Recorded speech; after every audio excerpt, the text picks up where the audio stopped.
आप सभी को मेरा नमस्कार। दोस्तों, आज के वीडियो में हम देखेंगे कि आईबीपीएस पीओ के अंदर क्या पॉजिटिव्स होते हैं, क्या नेगेटिव होते हैं, आपका डेली वर्क लाइफ क्या रहती है।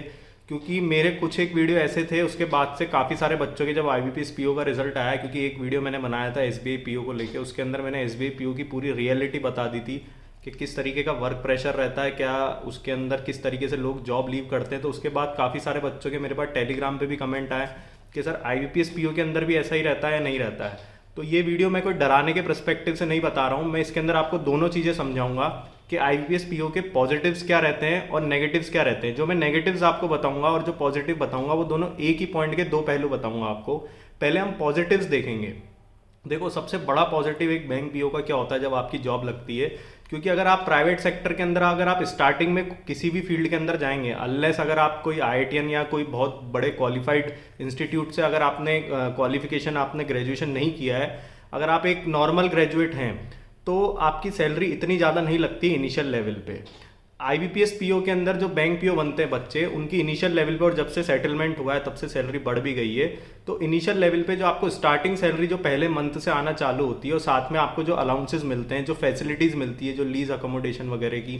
इसके बाद जब आपका 2 साल में प्रोविजन कंप्लीट हो जाता है तो आपको लोन फैसिलिटीज़ मिलती है, ओवरड्राफ्ट फैसिलिटीज़ मिलती है, डीपीएन फैसिलिटी मिलती है, फर्नीचर अलाउंसेस मिलते हैं। तो जो बच्चे एक मध्यम वर्ग से हैं या जो गरीब वर्ग से हैं, उनके लिए ये एक बहुत अच्छी चीज़ होती है कि वो अपना घर बना सकते हैं, एक अच्छी सैलरी आपको मिलती है, तो आप एक अच्छा लिविंग स्टैंडर्ड अपना जो है वो अप कर सकते हैं। तो ये एक बहुत बड़ा पॉजिटिव चीज़ होती है एक बैंक पीओ की। अब दूसरी चीज़ इसके अंदर जो सबसे बड़ी पॉजिटिव रहती है वो ये रहती है कि इनका जो प्रमोशन स्ट्रक्चर रहता है, प्रमोशन स्ट्रक्चर जो है बैंकिंग का दूसरे डिपार्टमेंट के कंपैरिजन में काफ़ी फास्ट रहता है। बैंकिंग के अंदर आपने देखा होगा ऐसे बहुत सारे लोग होते हैं जो जीएम तक पहुंच जाते हैं, कोई सीजीएम तक पहुंच जाते हैं, कोई डीएम की पोस्ट से रिटायर होते हैं, कोई डीजीएम की पोस्ट से रिटायर होते हैं, कोई एजीएम की पोस्ट से रिटायर होते हैं। काफ़ी सारे ऐसे भी होते हैं जो ईडीएमडी तक भी पहुंच जाते हैं। लेकिन दूसरे डिपार्टमेंट में आपको इतने ऊंचे लेवल तक इतने सारे लोग जाना, कुछ लोग जाते हैं लेकिन इतने सारे लोग जाना आपको बहुत रेयर दिखेगा। बहुत कम डिपार्टमेंट्स ऐसे होते हैं, उनमें से बैंकिंग डिपार्टमेंट एक ऐसा है जो प्रमोशन की आपको वैरायटी ऑफ अपॉर्चुनिटीज़ प्रोवाइड करता है हर 3 साल के अंदर। इसके अलावा अगर हम देखें तो इनकी जो ट्रांसफ़र पॉलिसी होती है, ट्रांसफ़र पॉलिसी का पॉजिटिव साइड क्या होता है कि बैंकिंग की सबसे बड़ी खूबसूरत चीज़ ये होती है कि बैंकिंग जो है वो छोटे छोटे शहरों में भी होती है। ब्रांचेस जो होती है, आज अगर किसी की दूसरे डिपार्टमेंट में, किसी रेगुलेटरी बॉडीज़ में जॉब लगेगी तो उसकी इतनी ब्रांचेस आपको देखने को नहीं मिलेगी।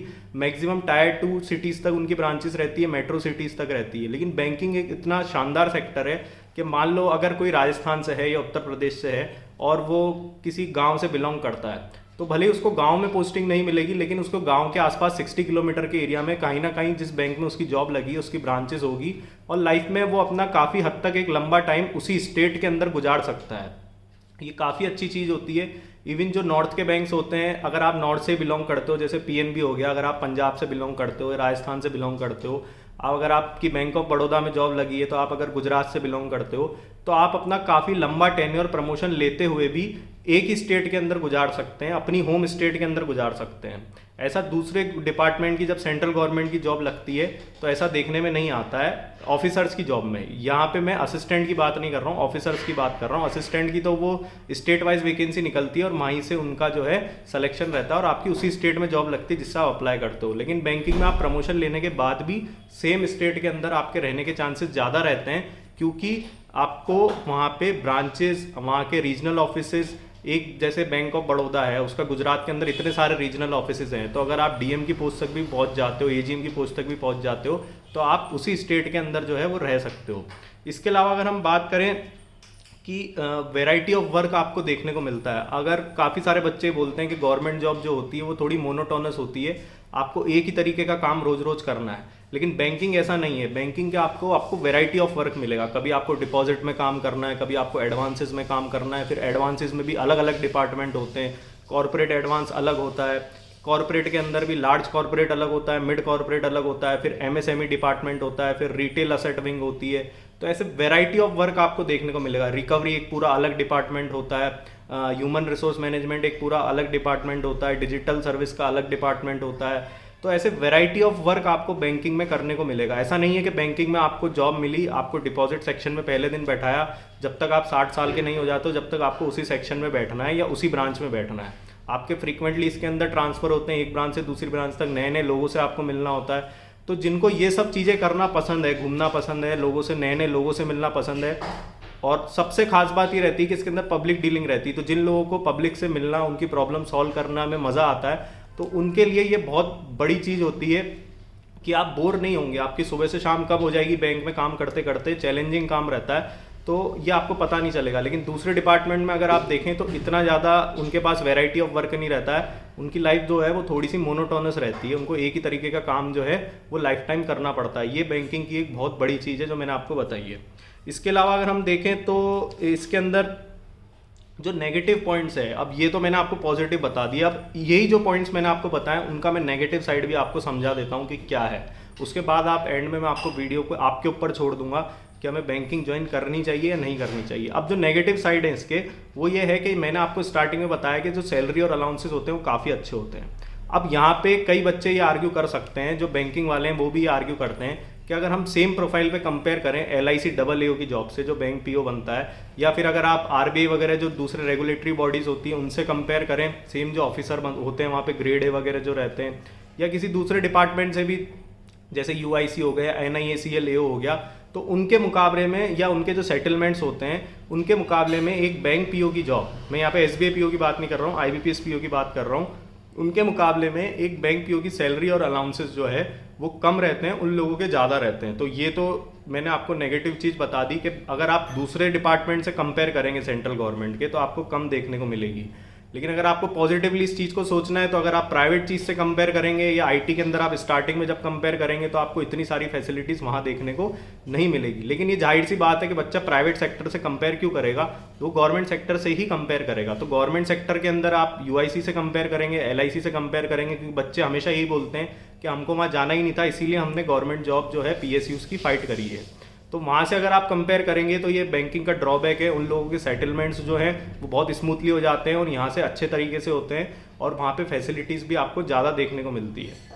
इसके अलावा अगर हम देखें तो प्रमोशन स्ट्रक्चर, अब प्रमोशन स्ट्रक्चर जो है वो देखने में भले ये आता है कि बैंकिंग के अंदर प्रमोशन के चांसेस ज़्यादा रहते हैं, वैकेंसीज ज़्यादा रहती है, प्रमोशन फास्ट होता है, लेकिन जो लोग बैंकिंग में जॉब करते हैं उनको पता है कि ये बाहर से देखने में बच्चों को ये लगता है कि मैं GM तक पहुंच जाऊंगा, CMD तक पहुंच जाऊंगा, ED बन जाऊंगा, या DM की पोस्ट से रिटायर होऊंगा, AGM की पोस्ट से रिटायर होऊंगा। लेकिन प्रमोशन का जो प्रोसेस होता है वो 3-4 चीज़ों को मिलके फिर डिपेंड करता है कि आपकी किस्मत कहाँ तक आपको ले जाती है। सबसे पहली चीज़ तो आपका जो काम है वो बोला जाता है। दूसरी चीज़, काम के अलावा इसके अंदर आप के जो कॉन्टैक्ट्स बैंक में बनते हैं वो बहुत कुछ डिपेंड करते हैं। आपकी जिस ब्रांच में पोस्टिंग आई है या एडमिन ऑफिस में पोस्टिंग आई है, वहाँ पे कैसा परफॉर्मेंस ओवरऑल आपके सेक्शन का या आपकी ब्रांच का रहा है, उस पर डिपेंड करता है। और फाइनली आपके लक पे डिपेंड करता है कि आपका प्रमोशन, तो ये 3-4 चीज़ें मिलके फिर प्रमोशन स्ट्रक्चर बनता है। मैं ऐसे बहुत सारे लोगों को जानता हूँ जो प्रमोशन लेना चाहते हैं लेकिन उनका प्रमोशन हो नहीं पाता है। क्यों नहीं हो पाता है? क्योंकि वो एक ऐसे दूर दराज के इलाके में जहाँ पे उनका काम भी नज़र नहीं आता है। तो आप जो काम कर रहे हो वो काम आपको दिखाना भी है। आप ये नहीं सोच सकते कि मैं दिखावा नहीं करूँगा, मैं बस काम करता जाऊँगा, तो ऐसा आपका प्रमोशन आसानी से नहीं होने वाला। ऐसे बहुत सारे लोग हैं जिनको क्लर्क बने 6-6, 7-7, 8-8 साल हो गए लेकिन वो ऑफिसर नहीं बन पाए, जबकि वो बनना चाहते हैं।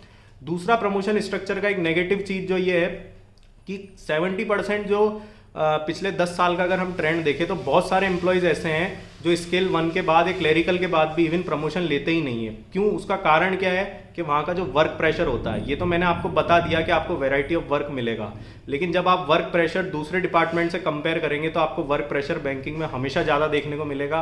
आप देखेंगे दूसरे डिपार्टमेंट के जो एम्प्लॉयज़ होते हैं वो शाम को 6 बजे तक घर आ जाते हैं, लेकिन बैंकिंग के अंदर बहुत कम ऐसा होता है। या तो आपकी ब्रांच बहुत ही अच्छी हो, जिस एरिया में आपकी ब्रांच हो या जो आपका बैंक हो वहाँ पे बहुत ज़्यादा बिजनेस नहीं होता, आप फिर भी आ सकते हैं। लेकिन अगर आप बड़े बैंक के अंदर हैं तो आप ये मान के चलिए कि आप डेली 6 बजे तक घर नहीं आ सकते। और खास करके आजकल मंथ एंड के टाइम भी प्रेशर रहता है। पहले हम ये बोलते थे कि केवल फाइनेंशियल क्वार्टर एंड पे प्रेशर रहता है, लेकिन आजकल हर 15 दिन में ऐसी चीज़ें निकल के सामने आती है जहाँ पे आपको बहुत प्रेशर झेलना पड़ता है, खास करके मंथ एंड के वक्त, फिर क्वार्टर एंड के वक्त, फिर जब फाइनेंशियल ईयर एंड होता है उस वक्त, जब आपके ऑडिट्स आते हैं उस वक्त आजकल आए दिन बैंकिंग में जो काम करते हैं बच्चे, उनको पता है कि आए दिन कैंपेन लॉन्च किए जाते हैं, तो आपको छुट्टी के दिन भी जाके उन कैंपेन पे वर्क करना होता है, रिकवरी कासा वगैरह से रिलेटेड। इसके अलावा आपको टारगेट्स खूब मिलते हैं। ये एक ऐसी जॉब नहीं है जहाँ आप टारगेट से बच सकते हैं। ये ऐसा नहीं है कि आप अपनी सीट पे गए, अपना काम किया और घर निकल गए। अब जो बैंकिंग धीरे धीरे जो ट्रेंड आ रहा है वो पूरे तरीके से टारगेट बेस्ड और सेल्स बेस्ड जॉब इसको बनाई जा रही है। और इसके अलावा जो सबसे बड़ा फियर बैंकिंग के अंदर अब जो सामने आ रहा है बच्चों के सामने कि प्राइवेटाइजेशन, तो ये भी कुछ एक ऐसा मुद्दा है जो आने वाले हमको 5 महीने 6 महीने साल भर के अंदर, इसके अंदर भी गवर्नमेंट की प्रोग्रेस जो है वो हमको कहीं ना कहीं देखने को मिलेगी, किस तरीके से चीज़ें इंप्लीमेंट होती है। दूसरे डिपार्टमेंट में इतना ज़्यादा डर इस चीज़ को लेके नहीं बना है जितना बैंकिंग सेक्टर को लेके बना है, क्योंकि बैंकिंग सेक्टर में अभी प्रेशर बहुत है। तो काफ़ी बच्चे डरे रहते हैं कि अगर बैंक प्राइवेट हो गया तो उस वक्त कैसा प्रेशर निकल के सामने आएगा। तो ये मैंने आपको दोनों चीज़ बता दी कि अगर आपको वैरायटी ऑफ वर्क चाहिए तो बैंक से अच्छा कुछ भी नहीं है, लेकिन वैरायटी ऑफ वर्क के साथ आपको प्रेशर जो है मेंटली फिजिकली भी देखने को मिलेगा। रहा सवाल यहाँ पे ट्रांसफर स्ट्रक्चर का, मैंने आपको बताया था कि फ़ायदा है कि घर के पास पोस्टिंग मिल जाएगी, लेकिन लाइफ टाइम आपकी वहाँ नहीं रहती है। बैंकिंग के अंदर काफ़ी बार ऐसा होता है कि आपको घर से काफ़ी दूर भी जाना पड़ता है, गाँवों के एरिया में जाना पड़ता है जहाँ पे ठीक से बिजली पानी की अभी सुविधाएं नहीं पहुंची है। कई बार रात को लाइट चल जाती है, घर पे पहुंचने के आपके पास पूरे साधन नहीं होते हैं, कई बार ट्रेन के टिकट्स बुक नहीं होते हैं, और बैंकिंग के अंदर आपको बार बार छुट्टी नहीं मिलेगी। आप ये बोल के छुट्टी नहीं ले सकते कि मेरे पिताजी बीमार है और मेरे को हर 15 दिन में घर जाना है, क्योंकि काफ़ी सारी चीज़ें जो बाहर से हमको अच्छी नज़र आती है, जब हम सीट के उस तरफ बैठते हैं तो चीज़ें जो है वो बदल सी जाती है। तो ये कुछ एक पॉइंट्स मैंने आपको बताएं। इसके अलावा 5 डे वीक अभी तक बैंकिंग में नहीं हुआ है। मुझे 5 साल सुनते सुनते हो गया कि 5 डे वीक हो रहा है, 5 डे वीक हो रहा है, लेकिन अभी तक 5 डे वीक हुआ नहीं है। गवर्नमेंट ने भले ही लिख के दिया है, लेकिन उसके अंदर ये है कि हम इसके ऊपर विचार करेंगे। तो ये काफ़ी सारी चीज़ें। अब रहा सवाल कि इन सब चीज़ों के बाद क्या हमको बैंकिंग ज्वाइन करनी चाहिए या नहीं करनी चाहिए। तो देखो, सबसे पहली चीज़ तो ये है कि अगर आपकी किसी दूसरे डिपार्टमेंट में भी सिलेक्शन हो गया है या आपका सिलेक्शन होने वाला है जब तक आपकी ज्वाइनिंग आती है, तो एक बार ठीक से सोच लें। जैसे मान लो किसी का बैंक में ऑफिसर के पद पे सिलेक्शन हुआ है और किसी का यूआईसी में असिस्टेंट के पद पे सिलेक्शन हुआ है, तो जाहिर सी बात है स्टार्टिंग में सैलरी आपको असिस्टेंट में कम मिलेगी और वहाँ पे आपको पीओ में सैलरी ज़्यादा मिलेगी, और दुनिया भी आपको ये बोलेगी कि आपको ऑफिसर की पोस्ट ज्वाइन करनी चाहिए। तो इसको लेके हमने कंपैरेटिव एनालिसिस में जाके आप देख सकते हैं, हमने काफ़ी सारे वीडियोस बैंकिंग के कंपैरिजन के अंदर बनाए हैं, और यूआईसी के, एनआईएसीएल के, एफसीआई के, सेबी के, आरबीआई के, इन सब की बहुत सारी चीज़ें हमने हमारे कंपैरेटिव एनालिसिस के वीडियो के अंदर बताया है। तो आप वहाँ से जाके देख सकते हैं और अपने खुद से डिसाइड कर सकते हैं, क्योंकि हर बंदे का अपना पर्सपेक्टिव होता है। मेरा पर्सपेक्टिव कुछ और हो सकता है, मेरे लिए हो सकता है कि वर्क लाइफ बैलेंस ज़्यादा इंपॉर्टेंट है, पैसा इंपॉर्टेंट नहीं है, क्योंकि मैं थोड़ा एक संपन्न परिवार से हूँ। लेकिन कोई एक गरीब वर्ग से है तो उसके लिए पैसा भी उतना ही इंपॉर्टेंट है, उसके लिए वर्क लाइफ बैलेंस ज़्यादा मायने नहीं रखती है। तो ये सारी चीज़ें अपनी अपनी जगह है। अब इसके अलावा ये भी बच्चे बोलते हैं कि सर अगर हमारे पास ऑप्शन ही नहीं है तो हम क्या करें। अगर आपके पास कोई ऑप्शन नहीं है तो सबसे बेस्ट है आप बैंक पीओ की जॉब खुशी खुशी ज्वाइन करें और दिल लगा के वहाँ काम करें। और दूसरी चीज़ ये है कि अपनी तैयारी को कंटिन्यू रखें। आप ऐसा नहीं करें कि जैसे 1 अप्रैल को जिसका सिलेक्शन हो गया वो बाद में बैंकिंग की जॉब जब उसकी सितंबर अक्टूबर तक या जुलाई तक जब भी ज्वाइनिंग आएगी जिस भी बैंक में, तो वो पढ़ाई छोड़ दे। ये गलती बिल्कुल नहीं करें। आप तैयारी जरूर जारी रखें। समय समय पे एग्जाम्स निकलते रहते हैं। एलआईसी के असिस्टेंट के सुनने में आता है काफ़ी टाइम से कि आएगी, कभी ना कभी वो वैकेंसी रिलीज होगी। तो जिन बच्चों की तैयारी कंटिन्यू होगी वही बच्चे उन वैकेंसीज के अंदर फाइट कर सकेंगे, क्योंकि उनके नोटिफिकेशन जो है वो सालों में एक बार आते हैं। ऐसा नहीं होता है कि उनका टाइम टेबल फिक्स रहता है। यही केस हमने फूड कॉर्पोरेशन ऑफ इंडिया का जब वैकेंसी आई थी तब देखा था। ईएसआईसी के नोटिफिकेशन आते रहते हैं, एनआईसीएल के आते रहते हैं। तो ऐसे वैरायटी ऑफ नोटिफिकेशन समय समय पे रिलीज होते रहते हैं। आरबीआई असिस्टेंट का आता है हर 1 साल छोड़ के, इस बार तो कंटिन्यू आया है। आरबीआई ग्रेड भी हर साल आता है अगर कोई बच्चा और ज़्यादा हार्ड वर्किंग है। तो आप अपनी तैयारी जो है वो कंटिन्यू रखें, तैयारी बंद ना करें, क्योंकि हो सकता है आपकी मंजिल बैंक पीओ पे ख़त्म ना हो, इससे आगे की मंजिल आपके लिए आपकी तकदीर में लिखी हो। क्योंकि अंदर जाने के बाद आप कई बार बच्चे फ्रस्ट्रेट हो जाते हैं कि अगर मैं मेरी तैयारी कंटिन्यू रखता। काफ़ी सारे हमारे साथ के एम्प्लॉयज़ बोलते हैं कि हम अगर तैयारी कंटिन्यू रखते तो आज हम और अच्छी पोजीशन पे होते। और काफ़ी सारे बच्चे ऐसे भी होते हैं, अगर आप हमारे आरबीआई ग्रेड बी असिस्टेंट के वीडियो देखेंगे, उन्होंने 3-3, 4-4 साल तैयारी कंटिन्यू रखी, हिम्मत नहीं आ रही और वो बैंकिंग सेक्टर से निकल गए। तो ये एक अपने आप में अपने ऊपर डिपेंड करता है। मेरा सजेशन यही है कि अगर आपको जॉब की बहुत ज़्यादा नीड है, आपके पास कोई दूसरा ऑप्शन अगर नहीं है, तो आप बिल्कुल बैंकिंग सेक्टर ज्वाइन करें, खुशी खुशी वहाँ पे अच्छे से काम करें और समय निकाल के अपने लिए पढ़ाई ज़रूर कंटिन्यू रखें। क्योंकि अगर आप अंदर चल गए और अगर आपने पढ़ाई छोड़ दी एक बार, तो उसके बाद वापस पढ़ाई पकड़ना और फिर उस जगह से निकलना, अगर आप फ्रस्ट्रेशन में आ गए तो बहुत मुश्किल होगा। इसके अलावा मैं एक चीज़ और बताना चाहूँगा कि काफ़ी सारे बच्चे मुझसे पूछते हैं कि फ़र्स्ट पोस्टिंग कहाँ पे आती है। तो फर्स्ट पोस्टिंग देखो 2-3 चीज़ों पे डिपेंड करती है कि एक तो पहली चीज़ आपको जो बैंक मिला है, तो आप जिस स्टेट से बिलोंग करते हैं उस स्टेट में उस बैंक का एरिया कितना बड़ा है। लेकिन फिर भी मोस्ट प्रोबेबली चांस यही रहता है खासकर कि बॉयज़ के लिए भी कि एकदम से वो इनिशियल स्टेज पे आपको होम स्टेट में पोस्टिंग नहीं देंगे। इसलिए मेंटली प्रिपेयर रहें कि पोस्टिंग हमारी शुरू में दूर ही आएगी। शुरू के 3 से 5 साल जो है आपको दूसरी जगह काटने पड़ेंगे, उसके बाद आप अपने होम स्टेट या होम सिटी के अंदर आ सकते हैं। ये सारे ही बैंकों पे लागू होता है। अब ये हो सकता है कि कोई बैंक अगर आपकी किस्मत अच्छी भी हो कि आपको होम स्टेट पोस्टिंग दे दे, और फिर काफ़ी सारी चीज़ें कॉन्टैक्ट्स और इन सब से भी ये जो है लागू होती है।